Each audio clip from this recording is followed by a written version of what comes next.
नमस्कार। ओम ह्लीं क्लीं महालक्ष्मी नमः।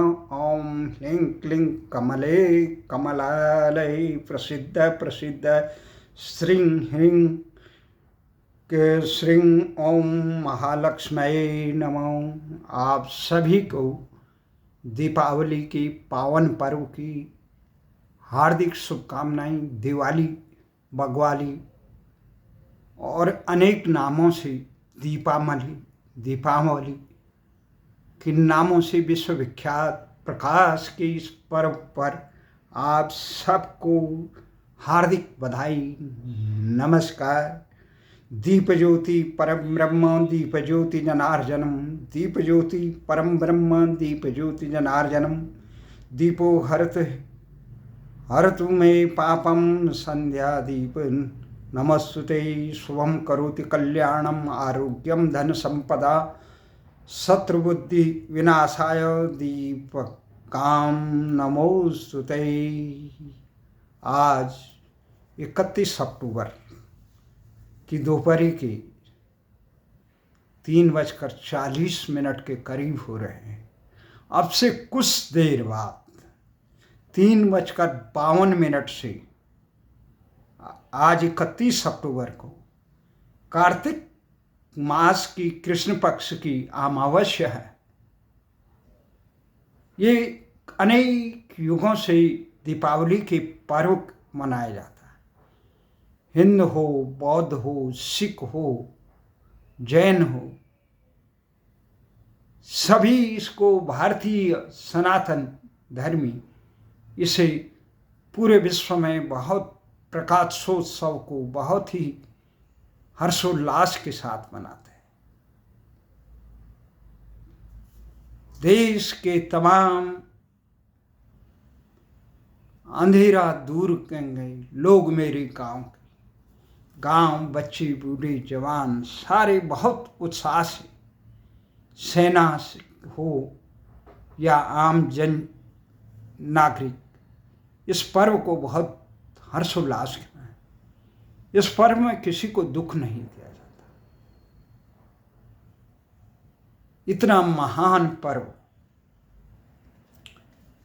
आज ये कार्तिक मास की कृष्ण पक्ष की अमावस्या है।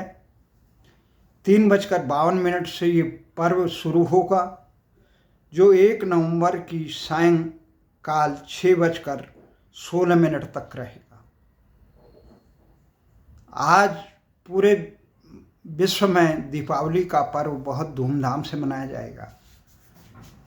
पहाड़ में बड़ी बग्वाली आज मनाई जाएगी, कल छोटी बग्वाली मनाई जाएगी। तो ये आध्यात्म साधना का पर्व है, यह ज्ञानता से आत्मबोध का पर्व है। ये परम ज्ञान का पर्व है, परम बोध का पर्व है। ये सारे इसी दिन अपने जीवन को एक नया उत्साह लेते हैं। देश की अर्थव्यवस्था में जो एक रफ्तार पकड़ती है, अरबों खरबों का व्यापार इसी दिन से शुरू होता है। पूरे व्यापार जगत के लोग बहुत बेसब्री से इस दिन का इंतजार करते हैं। और सतयुग में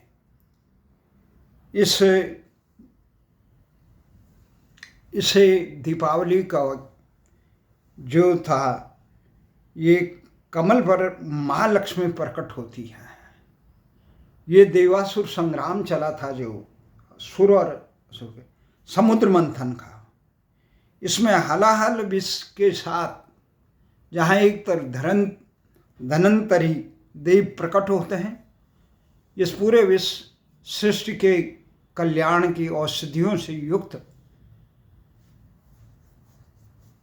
को साथ में लेके वहीं अगले दिन कमल पर सवार होकर माँ लक्ष्मी धन धान्य सौभाग्य के प्रतीक महालक्ष्मी प्रकट होती। इसी प्रकटोत्सव को महालक्ष्मी का नमन करने के लिए लोग सामने आते हैं। त्रेता में भगवान राम जो रावण आदि असुरों का वध करके जो संसार को त्रास दे रहे थे, सज्जनों का जीवन पर ग्रहण लगा रहे थे, उनको उनका दमन करके, उनको अंकुश लगा के जब 14 साल के वनवास के बाद अयोध्या नगरी में आता है, तो अयोध्या नगरी इतनी उस उत्साह में खुश रहती है।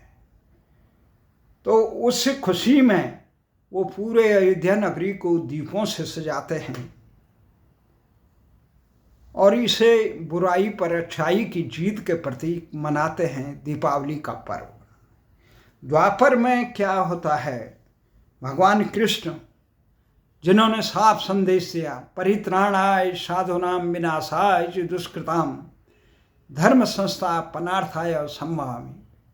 जहाँ एक तरफ भगवान कृष्ण ने कंस आदि, चारुण आदि राक्षसों का, शिशुपाल आदि का मर्दन किया, वहीं उन्होंने जीवन के लिए सारी सृष्टि को जीवन का संदेश कुरुक्षेत्र में दिया। तमाम अत्याचारी ताकतों पर अंकुश लगाया। उसके बाद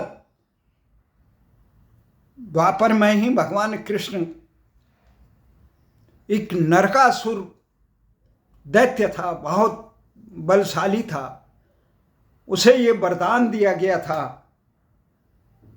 कि केवल भूदेवी के अलावा उसको वध कोई नहीं कर सकता। जब उसके अत्याचार इतने बढ़ गए तो कृष्ण भगवान अपनी पत्नी सत्यभामा, जो भूदेवी की अवतार मानी जाती, उनको रथ में लेकर उस नरकासुर पर अंकुश लगाने गए।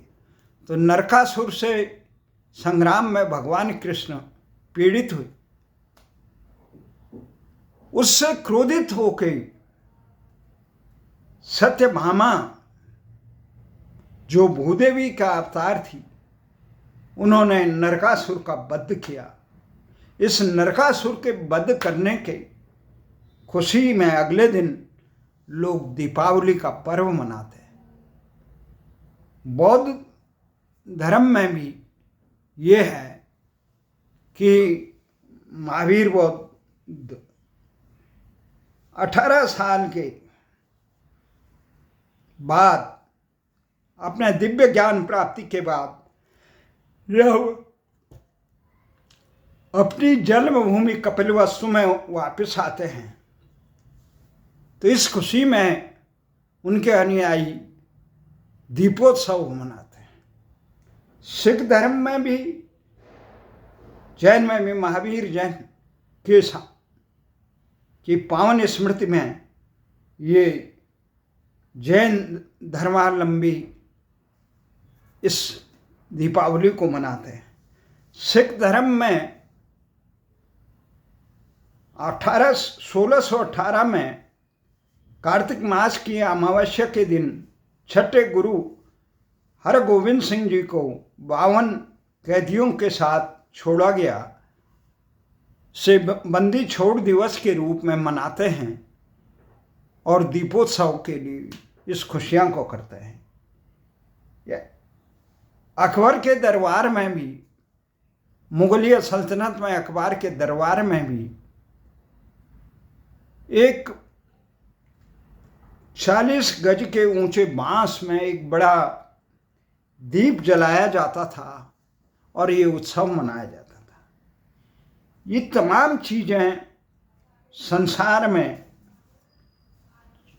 ये दीपोत्सव, आज अमेरिका हो, भले ही कनाडा ने इस समय सरकारी तौर पर कर दिया, पर पूरे विश्व में, इंग्लैंड हो, रूस हो, दीपोत्सव बहुत धूमधाम से मनाया जाता है। इसका असली अर्थ क्या है?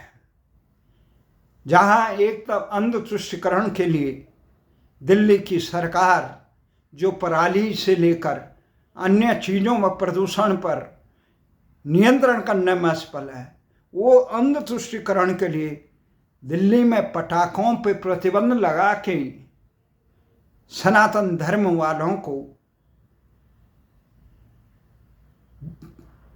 पर अंकुश लगाकर दूसरों को खुश करना चाहता है। यह अंध तुष्टिकरण का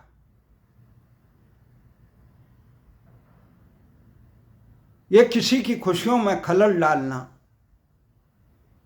यह सबसे बड़ा आध्यात्म का ये है। इस दीप उत्सव का जो आयोजन है, ये केवल पटाखे फोड़ना, पकवान बनाना, गाय भैंस और उनको खिलाना यहीं तक सीमित नहीं है। ये है दिव्य अनुभूति का सवाल है। यह अमावस्या की रात को साधना का बड़ा दिव्य महत्व होता है। आदमी को अपने एक एकाकार में परम ब्रह्म परमेश्वर श्री कृष्ण विष्णु भगवान की दिव्य आराधना करके, लक्ष्मीपति की आराधना करके जीवन को सुखमय बनाना, संसार को सुखमय बनाना। सुख किसे कहते हैं? सुख किसी ये नहीं है कि बड़े धन संपदा को अर्जित करने के बाद सुख मिलेगा। यह बहुत बड़े पद, प्रधानमंत्री से लेकर राष्ट्रपति इत्यादि बनने पे, या बड़े कुलपति महापति से लेकर सेनाध्यक्ष इत्यादि बनने से खुशी को नहीं है। यह अपार कुबेर की संपदा हो तब खुशी होगी, नहीं। सुख के बारे में कहा गया है, ना सुख काजी पंडिता, ना सुख भूप भया, सुख सहज सी आवसी, तृष्णा रोग गया। जब तृष्णा रोग गया, जब राग द्वेष इससे मुक्त होके आदमी तृष्णा से मुक्त हो, त्वदीयम वस्तु गोविंदम त्वमेव समर्पितम, सबको परमात्मा का स्वरूप समझ के सर्वभूत हिते रता में रहेगा तो वो सुख होगा। न कुछ काम नहीं, वो परमात्मा की जिस रजा में रहे उसमें खुश रहे उसे। और परमात्मा ने जीवन का उद्देश्य क्या दिया? परित्राणाय साधूनां विनाशाय च दुष्कृतां धर्म संस्थापनार्थाय संभवामि युगे युगे। इस सारे तत्व को जब व्यक्ति, संगठन, सरकार और विश्व समुदाय भूल जाता है, अन्यायों पे अंकुश रख के सद्वृत्तियों को संरक्षण देने का काम कर, तभी संसार में खुशहाली आती। आज जो विभीषण का पूरे विश्व में दिखाई दे रही है, रूस यूक्रेन युद्ध से, या इजराइल गाजा, लेबनान, इराक इत्यादि लड़ाई से, यमन, उससे मुक्ति तभी मिलेगी जब आदमी जीवन के रहस्य को समझ पाएगा, जीवन की वास्तविकता समझ। और इस वास्तविकता को संसार में समझने के लिए सनातन धर्म का अमृतपान करना बहुत जरूरी है, क्योंकि उसी में ही ये, क्योंकि अन्य धर्मों में मैंने देखा कि जो आज लड़ाई चल रही है ईरान और इस्राइल में, ये केवल मैं ही रहूं दूसरा ना रहे, ये प्रवृत्ति है। और इस प्रकार की प्रवृत्ति को सीख देने वाले संप्रदाय जीवन में कभी खुशहाली नहीं। निरपराध पशुओं की निर्मम हत्या करने वाले कभी जीवन में इस सृष्टि को सुख नहीं कर सकते, उनका जीवन सुखमय नहीं हो सकता। परमात्मा के लिए ये साधना अपने अंतःकरण में परम ब्रह्म परमेश्वर के सनातन स्वरूप को समझना और उस दिव्य रहस्य को अमृतपान करना, यही दीपावली। दीपावली केवल बाहर लड़ियाँ रोशनी करने का नहीं, ये अंतःकरण में परमात्मा तत्व की दिव्य ज्योति को प्रज्वलित करके अपने जीवन के परम लक्ष्य को प्राप्त करना। उस परम पिता परमेश्वर से जो सारी सृष्टि का रचनाकार है, जो संरचनाकार है, जो संरचना करता है, जो इस सृष्टि को संचालित करता है, उससे एकाकार होना, यही दीपावली है। ज्ञानमय ये दीप को जला, मन मंदिर के दीप को जलाना ही दीपावली है। अज्ञानता रूपी तिमिर को, हिंसा, अन्याय, शोषण, दुराग्रह, शोषण वाली प्रवृत्ति को तिरोहित करना ही दीपावली। जब तक व्यक्ति इस प्रवृत्ति को से मुक्त नहीं होगा, जब तक सब में परमात्मा के स्वरूप को नहीं पहचाने, वो दीपावली के मर्म को नहीं जानेगा, वो सनातन के मर्म को नहीं जानेगा। वो ये पद प्रतिष्ठा, पैसा, धन दौलत इत्यादि के कुचक्र में ही फंस कर बर्बाद। कितनी पोथी पढ़ जग मुआ पंडित भया ना कोई, 2.5 आखर प्रेम का जाने से पंडित हो। उस दिव्य ज्ञान को आत्मसात करने के लिए का नाम ही दीपावली है। घृणा को तिरोहित करके औरों को हंसते देखो, मनो हंसो और सुख पाओ, अपने सुख को विस्तृत कर लो सब कुछ। इस पावन पर्व पर सारे विश्व के कल्याण की कामना करते हुए मैं आशा करता हूँ कि इस पर्व पर आज 3:52 पर ये पर्व जब आप तक पहुँचेगा, ये संदेश, तब दीपावली शुरू हो चुकी हो। आशा है मन मंदिर का दीप जलाकर आत्म साक्षात्कार करना, खुद को जानना, अपने जीवन के रहस्य को समझना और इस सृष्टि के रचनाकार से एकाकार होना और जीवन के सृष्टि का मर्म समझना, यही दीपावली का मर्म। आज भारतीय रक्षा के लिए सीमाओं पे तैनात तमाम माँ भारती के सपूतों को दीपावली की हार्दिक बधाएं। और आज कल से अयोध्या में भगवान राम की नगरी में दीपों की मालाएं जलाए आलोकित करें। भारत में अन्याय के खिलाफ, अत्याचार के खिलाफ वर्तमान सरकार ने जो साहसिक कदम उठाए, उससे अयोध्या ही नहीं पूरा देश और विश्व रोशन हुआ। उन सबको इस दीपावली की हार्दिक शुभकामनाएं। आशा करते हैं अज्ञानता के खिलाफ और अहंकार के खिलाफ, अन्याय के खिलाफ सनातन धर्म का ये अमर घोष भगवान श्री कृष्ण का परित्राणाय साधूनां विनाशाय च दुष्कृतां धर्म संस्थापनार्थाय संभवाम युगे युगे। एक बार पुनः आप सबको दीपावली की पावन पर्व की हार्दिक शुभकामनाएं। जय हिंद।